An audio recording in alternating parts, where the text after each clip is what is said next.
పల్నాడు జిల్లా పౌరుషాల పురిటిగడ్డ. ఒకప్పుడు ఫ్యాక్షన్ రాజకీయాలకు కేర్ ఆఫ్ అడ్రస్. కక్షలు కార్పణ్యాలను వదిలి ప్రశాంత పాలిటిక్స్ వైపు అడుగులు వేస్తున్న తరుణంలో పల్నాడులో మళ్ళీ మర్డర్ పాలిటిక్స్ పురుడు పోసుకుంటోందట. దీంతో ఏ క్షణాన ఏం జరుగుతుందోనని బిక్కుబిక్కుమంటున్నారట పల్నాడు ప్రజలు. వర్గ పోరు, ఆధిపత్య పోరుతో హత్యలు జరుగుతూనే ఉన్నాయి. తాజాగా జరిగిన జంట హత్యలు రాజకీయంగా సంచలనం సృష్టిస్తున్నాయి. ఒకటి కాదు, రెండు కాదు, ఏడాది వ్యవధిలో 4 రాజకీయ హత్యలు చోటు చేసుకున్నాయి. ఈ హత్యకు గురైన 4 అధికార పార్టీలో ఆధిపత్యం కోసమేనట. ఇప్పటి వరకు పల్నాడులో జరిగిన హత్యలపై హెచ్ఎంటీవీ ప్రత్యేక కథనం. పల్నాడు జిల్లా అంటే అందరికీ గుర్తుకొచ్చేది పౌరుషాల గడ్డ. ఒకప్పుడు ఫ్యాక్షనిజం, తర్వాత నక్సలిజం ఈ ప్రాంతంలో రాజ్యమేలింది. రాజకీయ ఆధిపత్య పోరులో భాగంగా జరిగిన ఫ్యాక్షన్ హత్యలు రాష్ట్రంలోనే సంచలనం సృష్టించాయి. తర్వాత నక్సలిజం పల్నాడు జిల్లాలో పెరిగిపోయింది. ఒక దశలో పల్నాడులో మావోయిస్టులు సమాంతర ప్రభుత్వాన్ని నడిపారంటే అతిశయోక్తి కాదు. 2004 తర్వాత రాను రాను పల్నాడులో కూడా మావోయిస్టుల ఉనికి తగ్గిపోయింది. పల్నాడు జిల్లాలోని మాచర్ల, గురజాల, నర్సరావుపేట నియోజకవర్గాలు అత్యంత సమస్యాత్మక నియోజకవర్గాలు. సత్తెనపల్లి, పెదకూరపాడు కూడా సమస్యాత్మక నియోజకవర్గాలే. పల్నాడులో ఆధిపత్యం చెలాయించడం అంటే నాయకులకు తెగ ఇష్టం. అందుకోసం ఎంత దూరమైనా వెళ్తారు.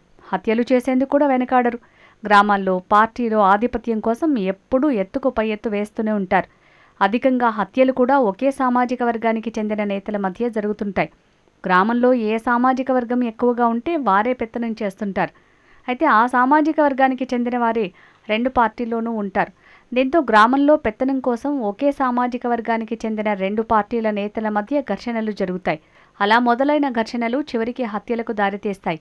ఇవే ఇప్పటి వరకు పల్నాడులో కొనసాగుతున్నాయి. మాచర్ల నియోజకవర్గంలో ఆధిపత్య పోరు ఇంకాస్త ఎక్కువగా ఉంటుంది. మాచర్ల నియోజకవర్గం పేరు చెప్తేనే వివాదాలకు కేర్ ఆఫ్ అడ్రస్. వైసీపీ హయాంలో మాచర్ల నియోజకవర్గంలో టీడీపీ నేతలు చంద్రయ్య, జల్లయ్య హత్యలు అప్పట్లో సంచలనం సృష్టించాయి. ఈ హత్యలు 2 గ్రామాల్లో ఆధిపత్య పోరులో భాగంగా జరిగాయి. వెల్దుర్తి మండలం గుండ్లపాడుకు చెందిన టీడీపీ నేత తోట చంద్రయ్య, వైసీపీకి చెందిన చింతా శివరామయ్యలిద్దరూ పెరిక సామాజిక వర్గానికి చెందినవారే.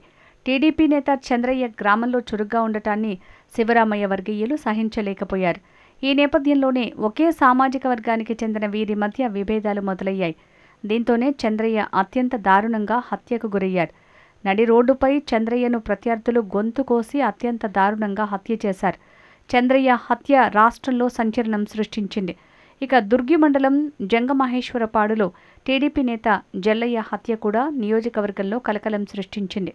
వైసీపీ హయాంలో టీడీపీ నేతలు దారుణ హత్యకు గురవటాన్ని టీడీపీ అధిష్టానం కూడా సీరియస్గా తీసుకుంది. టీడీపీ అధినేత చంద్రబాబు అప్పట్లో గుండ్లపాడు వచ్చి చంద్రయ్య పాడెమోశారు. టీడీపీ కార్యకర్తలను వైసీపీ నేతలు దారుణంగా హత్య చేశారని ఆరోపించారు. చంద్రయ్యను జై జగన్ అంటే వదిలేస్తామని చెప్పిన ప్రాణాలను లెక్క చేయకుండా చనిపోయేందుకు కూడా చంద్రయ్య జై టీడీపీ అన్నారని చంద్రబాబు తరచూ గుర్తు చేసేవారు. తర్వాత దుర్గి మండలం జంగమహేశ్వరపాడులో యాదవ సామాజిక వర్గానికి చెందిన జల్లయ్య, మన్నయ్యలు టీడీపీ, వైసీపీకి చెందిన నేతలు. గ్రామంలో ఆధిపత్యం కోసం ఇక్కడ కూడా ప్రయత్నాలు జరిగాయి. ఈ నేపథ్యంలోనే ఒకే సామాజిక వర్గానికి చెందిన 2 పార్టీల నేతల మధ్య విభేదాలు సహజంగా వచ్చాయి. టీడీపీ నేత చంద్రయ్యను వైసీపీ నేత జల్లయ్య వర్గీయులు అత్యంత దారుణంగా హత్య చేశారు. ఇలా ఒకే సామాజిక వర్గానికి చెందిన నేతలు 2 పార్టీల్లో ఉంటూ గ్రామంలో ఆధిపత్యం కోసం చేసిన ప్రయత్నాలు ఈ హత్యలకు కారణమయ్యాయి. అయితే గ్రామాల్లో ఆధిపత్య పోరు కోసం జరిగే ప్రయత్నాలకు నియోజకవర్గ స్థాయి నేతలు కూడా ప్రోత్సహించారనే ఆరోపణలు కూడా ఉన్నాయి. దీంతో గ్రామంలో పట్టు కోసం అధికారంలో ఉన్న పార్టీల నేతలు ప్రత్యర్థి పార్టీల నేతలపై దాడులకు తెగబడటం, దాడులు చేయటం, హత్యలు చేయటం వంటి ఘటనలు పల్నాడులో చోటు చేసుకుంటున్నాయి. గ్రామాల్లోనే కాదు, పార్టీలోనూ ఆధిపత్య పోరు కోసం హత్యలు జరుగుతున్నాయి. ఇటీవల మాచర్ల నియోజకవర్గంలో జరుగుతున్న హత్యలన్నీ పార్టీలో ఆధిపత్యం కోసం జరుగుతున్న హత్యలుగానే చెప్పుకోవచ్చు. ఈ ఏడాది మాచర్ల నియోజకవర్గంలో జరిగిన 4 పొలిటికల్ మర్డర్లు కూడా ఇదే కోవకు చెందినవే. మే 24న వెల్దుర్తి మండలం గుండ్లపాడులో జంట హత్యలు కలకలం రేపాయి. టీడీపీకి చెందిన జవిశెట్టి వెంకటేశ్వర్లు ఆలియాస్ మొద్దబ్బాయి, అతని సోదరుడు జవిశెట్టి కోటేశ్వరరావులు అత్యంత దారుణంగా హత్యకు గురయ్యారు. ఇద్దరన్నదమ్ములు శుభకార్యానికి వెళ్లొస్తుండగా పక్కా పథకం ప్రకారం కారుతో గుద్ది హత్య చేశారు. జవిశెట్టి సోదరుల హత్య కేసులో టీడీపీకి చెందిన తోట వెంకట్రామయ్యను A1గా, మాచర్ల మాజీ ఎమ్మెల్యే పిన్నెల్లి రామకృష్ణారెడ్డి, అతని సోదరుడు వెంకట్రామరెడ్డిలను A6, A7లుగా కేసు నమోదు చేశారు. జవిశెట్టి సోదరుల హత్య కూడా గ్రామంలో ఆధిపత్య పోరులో భాగంగానే జరిగాయి. జవిశెట్టి సోదరులు మొదటి నుంచి టీడీపీలోనే ఉన్నారు. గ్రామంలో టీడీపీకి బలమైన నాయకులుగా గుర్తింపు పొందారు. గుండ్లపాడుకు చెందిన తోట వెంకట్రామయ్య వైసీపీ నేత. ఇద్దరు నేతలు పెరిక సామాజిక వర్గానికి చెందినవారు. అయితే ఎన్నికలకు ముందు వైసీపీకి చెందిన తోట వెంకట్రామయ్య తన అనుచరులతో కలిసి టీడీపీలో చేరారు. దీంతో గ్రామం మొత్తం టీడీపీకి అనుకూలంగా మారింది. అయితే మొదటి నుంచి టీడీపీలోనే ఉన్న జవిశెట్టి సోదరులకే ప్రాధాన్యం ఉండేది. వైసీపీ నుంచి టీడీపీలోకి వచ్చిన తోట వెంకట్రామయ్య వర్గీయులకు ఇది కొంత ఇబ్బందిగా మారింది. పార్టీ మారినా తమకు ప్రాధాన్యత దక్కడం లేదనే భావన ఉండేది. ఈ నేపథ్యంలో ఫ్యాక్షన్ గ్రామమైన గుండ్లపాడులో పోలీసులు పల్లెనిద్ర కార్యక్రమం నిర్వహించారు. పల్నాడు జిల్లా ఎస్పీ శ్రీనివాసరావు గ్రామస్తులతో పల్లెనిద్ర సమావేశం నిర్వహించారు. గ్రామస్తులందరూ గొడవలకు దూరంగా ఉండాలని సూచించారు. చిన్న చిన్న వివాదాలు వస్తే గ్రామంలో పెద్ద మనుషులందరూ కూర్చుని మాట్లాడుకుని పరిష్కరించుకోవాలని, అప్పుడే గ్రామంలో ఎటువంటి విభేదాలు ఉండవని సూచించారు. ఏదైనా సమస్య వస్తే గ్రామంలో పెద్ద మనిషిగా ఉన్న జవిశెట్టి వెంకటేశ్వర్లకు చెప్తే అందరినీ కూర్చోబెట్టి సమస్య పరిష్కారానికి గ్రామస్థాయిలోనే కృషి చేస్తారని చెప్పారు. అయితే గ్రామంలో జవిశెట్టి వెంకటేశ్వర్లు పెత్తనం పెరిగిపోయిందని తోట వెంకట్రామయ్య వర్గీయులు భావించారు. ఈ నేపథ్యంలోనే పక్కా పథకం ప్రకారం జవిశెట్టి సోదరులను హత్య చేశారు.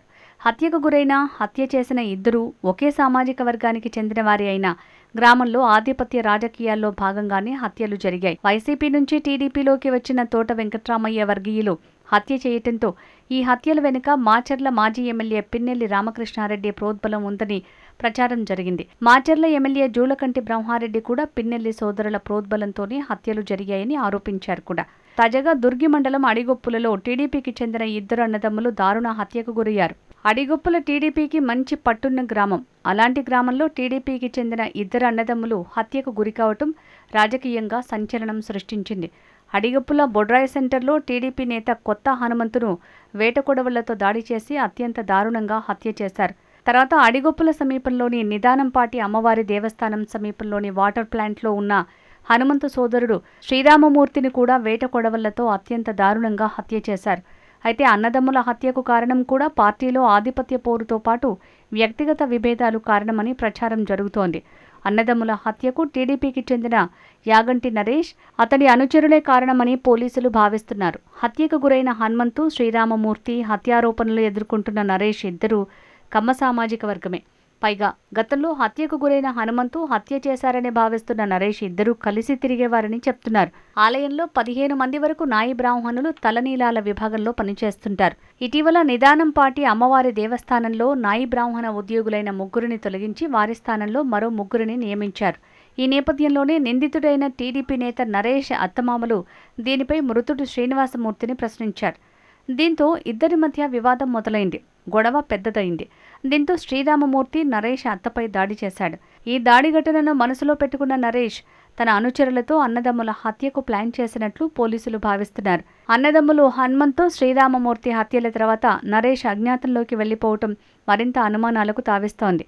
పల్నాడులో రాజకీయంగా ఈ వర్గపోరు, ఆధిపత్య పోరుకు గ్రామాల్లో ఎప్పుడు చెక్ పడుతుంది, మాచర్ల ప్రశాంతంగా ఎప్పుడు ఉంటుంది అని ఆ ప్రాంతవాసులు ఎదురుచూస్తున్నారు.